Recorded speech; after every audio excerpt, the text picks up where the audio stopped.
So let me ask you this question. So I was thinking about this in a conversation recently, and I look back at like the different properties I've owned, whether they were rentals or flips or I've lived in them, and thought about it this way. What do I regret more, like the ones that I bought or the ones that I sold? It was always the ones that I sold. What would you say? Yeah, no, that's got to be the case because all of them are worth significantly more than they were then. A couple of times I'd sell them. I'm like, I can't believe this house is worth this much. Right. I'm not going to pay that, so I'll sell it. And then now it's worth, exponential more. Right. Yeah. The market always goes up. Yeah. So I'm not going to do it again. So tell me, I know you in your whole career, you've got lots of stories. Is there one that comes to mind that of either a client story or a house story or some situation that was, maybe outside the norm? I mean, there's always stories that you can tell.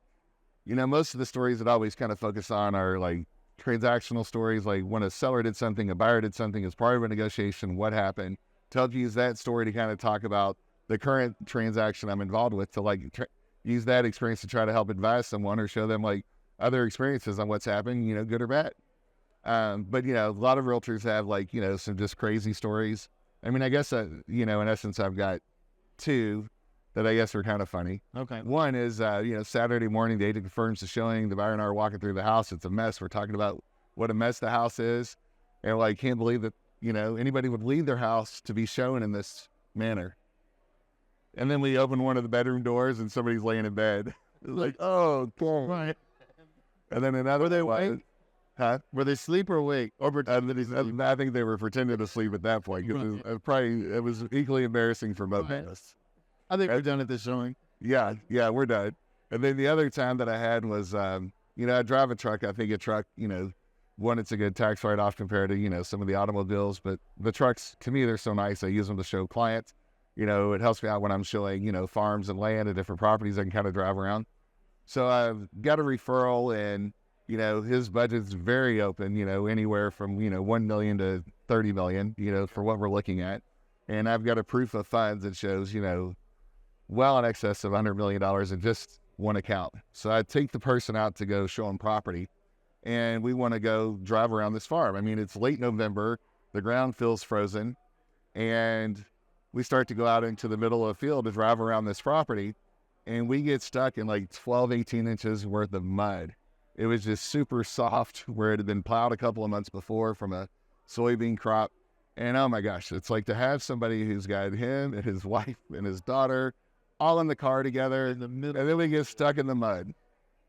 So then it's like I had to get his out because I go back up to the barn, we grab some boards, put it in there. I'm trying to push it, he's trying to rock it. It was just one of the most embarrassing things. The guy was really cool about it. Like, okay. It was farmland. He was like a, extremely smart, business person, but, he was like he was kind of like more of a farmer's soul. Okay. So, non-judgmental, but really embarrassing for me because, it's like, I think I could take my truck. I'm used to driving around property. So anyway, the truck got a new set of tires after that. They're a little more capable. And did he buy the land? He did not buy that. We're still trying to find the right property.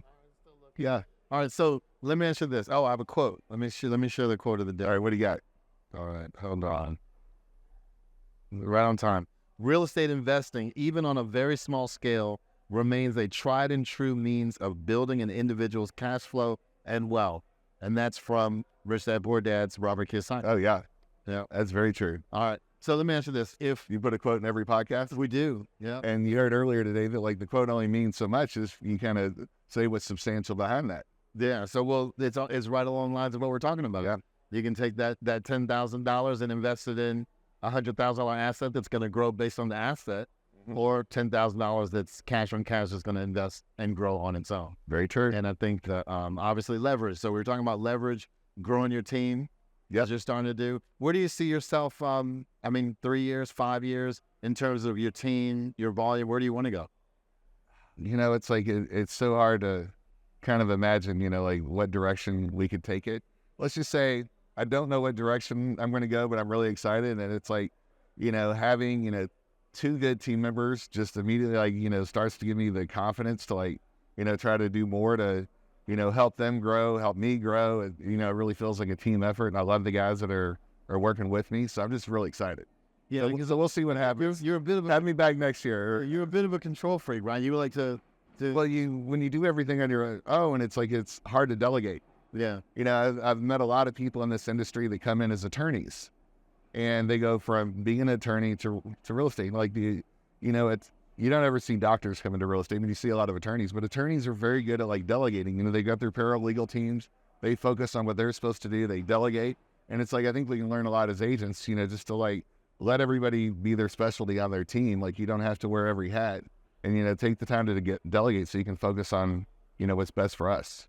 Yeah. Well, what's best for our time. Right, and best for the client. Yeah. Because sometimes I know we're not actually necessarily doing our clients a good service when we're trying to do everything. Oh yeah. I know I've experienced that, and then realized, you know what, I should have let someone handle this because I'm not really serving in my best capacity. Right. When you're out in the field, you're showing properties, you're meeting with clients. Somebody calls about a contract to close question on a transaction that's in processing. You've got to stop, look back through all your notes, and it's like, when you're out in the field, then next thing you know, it's like you might have a couple hours before you can get that information together. Whereas you've got a team and everybody's got access to the files, somebody can get in there, get that information, get it to them a lot quicker. Yep. So yeah, no, so that's a good observation, and again, a good point. yeah. Let me ask you, if I was in Louisville, Okay. or knew some people in Louisville and wanted to either maybe join your growing team, Yeah, that would be you. Come on, let's go. Come on down. or say we want to buy some farms, some land, houses, lots, how will we reach you? What's the best way to reach you? JasonFarabee.com is my website, or Jason@JasonFarabee.com, or 502-649-5181. Call me, shoot me a text, DM me on Instagram at JasonFarabee.Realtor.